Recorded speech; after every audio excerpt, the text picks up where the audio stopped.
Salut à tous, c'est Hugo de la chaîne NSS et aujourd'hui j'aimerais vous montrer un petit tips, un petit réglage à modifier dans Premiere Pro pour rendre vos sessions de montage beaucoup plus confortables à mon sens. Sur Premiere Pro, habituellement, quand vous lancez la lecture, votre tête de lecture va parcourir l'entièreté de la timeline et quand elle va arriver à la fin, toute la timeline va se décaler et passer entre guillemets à une page suivante.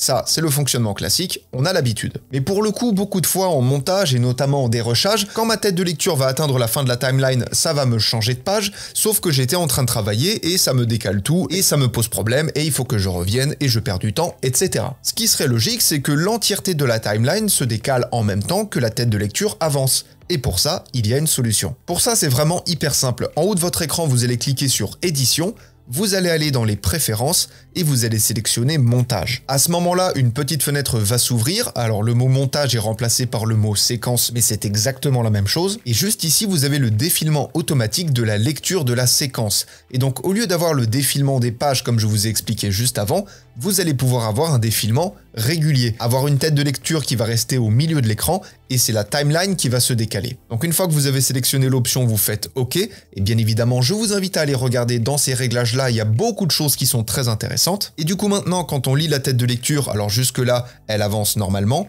mais arrivé au milieu de la timeline, comme vous le voyez, la tête de lecture s'immobilise, elle reste au milieu et c'est l'entièreté de la timeline qui va se décaler, comme je vous l'ai dit. Comme vous l'avez vu, c'est un petit tips hyper rapide à mettre en place, en quelques clics c'est réglé, et pour ma part maintenant je monte uniquement mes vidéos comme ça parce que c'est quand même beaucoup plus confortable que le simple fait de décaler les pages. C'est un gain de confort et puis surtout c'est un gain de temps assez intéressant. C'est ça qui est bien dans Premiere Pro, c'est qu'il y a plein de petites techniques, plein de petits tips, de petites astuces, des choses cachées. Je vous en ai déjà pas mal présenté, ne serait-ce que depuis le début de l'année, mais encore une fois, il y a beaucoup de choses et c'est pas la dernière fois qu'on aborde ce genre de petits sujets. N'hésitez pas à me dire en commentaire si vous connaissiez cette petite technique et en attendant les prochains tutos, apprenez, utilisez et progressez dans vos montages. Dans la description de la vidéo, au-delà des liens que vous avez habituellement pour le coaching personnalisé, le pack d'effets, etc., maintenant vous avez 3 liens qui se sont ajoutés.